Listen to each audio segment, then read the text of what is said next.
kiss for you.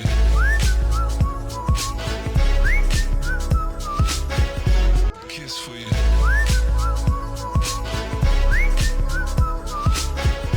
Kiss for you.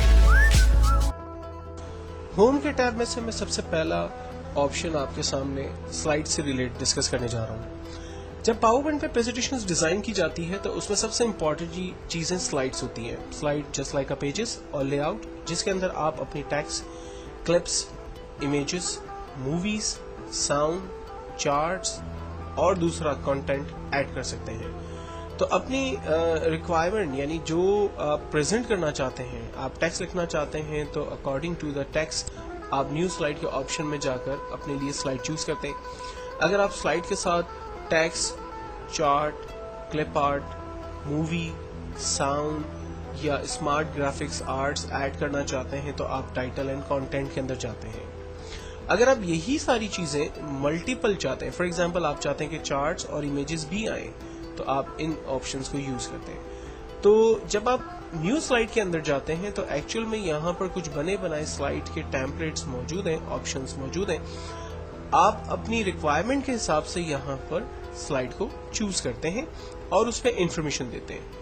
जबकि यहीं पर एक और ऑप्शन लेआउट का मौजूद है। लेआउट का मतलब है कि आप वंस लेआउट डिफाइन कर दें, उसके बाद आप जितनी भी न्यू स्लाइड क्लिक करेंगे आपके पास देखें उसी से रिलेटेड न्यू स्लाइड्स जनरेट होती रहेंगी।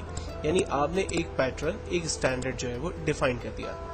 लेकिन जब आप रीसेट कर देते हैं और उसके बाद आप न्यू स्लाइड पर जाकर क्लिक करते हैं तो अपने लिए स्लाइड्स जो है वो अपनी मर्जी की न्यू हासिल कर सकते हैं। जबकि डिलीट की मदद से अनवांटेड स्लाइड्स जो आपको नहीं चाहिए वो आप खत्म कर सकते हैं। सो फाइनली मैंने न्यू स्लाइड में जाकर अपने लिए एक स्लाइड चूज की और इस स्लाइड पर जहां ये मुझसे कहता है कि क्लिक टू ऐड टाइटल, वहां मैंने क्लिक किया और कोई भी एक टेक्स्ट टाइप कर दिया। फॉर एग्जाम्पल मैं एक बैंक के लिए प्रेजेंटेशन बनाना चाहता हूं तो मैंने लिखा ABC bank private limited. Then उसके बाद हम कुछ फॉर्मेटिंग टूल्स को देखते हैं। टेक्स्ट को रेंज में लेना होगा फॉर्मेटिंग टूल को अप्लाई करने के लिए। देन उसके बाद फॉन्ट फेस का ऑप्शन हमारे पास मौजूद है, जहां पर जाकर हम अपने फॉन्ट की राइटिंग अपने हिसाब से सेट कर सकते हैं। इसके बाद फॉन्ट के साइज को हम अपनी मर्जी से बड़ा और छोटा कर सकते हैं। स्टेप बाय स्टेप साइज को इंक्रीज किया जा सकता है, डिक्रीज किया जा सकता है। फॉन्ट को बोल्ड खत्म करना हो तो सेम बटन को प्रेस करते हैं। इटैलिक करना चाहें तो कर सकते हैं, खत्म भी इसी बटन से होगा। अंडरलाइन कर सकते हैं, खत्म भी हम इसी टूल से करेंगे। स्टैटिक आउट हम यूज कर सकते हैं, खत्म कर सकते हैं। टेक्स्ट पर शेडो अप्लाई हो सकता है, शेडो खत्म कर सकते हैं। टेक्स्ट के दरमियान स्पेस को हम कम और ज्यादा डिफाइन कर सकते हैं, जैसे वेरी टाइट, टेक्स्ट के दरमियान स्पेस खत्म हो गया और टेक्स्ट काफी नजदीक आ गए। टाइट करने से थोड़ा सा स्पेस बढ़ गया।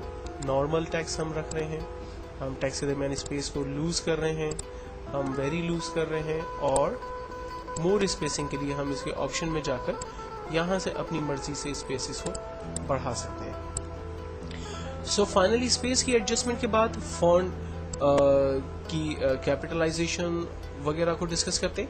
मैं चाहता हूं कि इस पूरे सेंटेंस में जो फर्स्ट लेटर हो वो कैपिटल हो, बाकी तमाम अल्फाज स्मॉल हो जाए, तो हम कमांड इस्तेमाल करते हैं सेंटेंस केस। जबकि लोअर केस से तमाम अल्फाज स्मॉल में आ जाएंगे, अपर केस से तमाम अल्फाज कैपिटल में आ जाएंगे। कैपिटलाइज ईच वर्ड पे क्लिक करने से हर वर्ड का पहला लेटर कैपिटल होगा, बाकी सब स्मॉल हो जाएंगे। जबकि टुगल केस पे क्लिक करने से हर वर्ड का पहला लेटर स्मॉल और बाकी सब लेटर्स कैपिटल हो जाएंगे।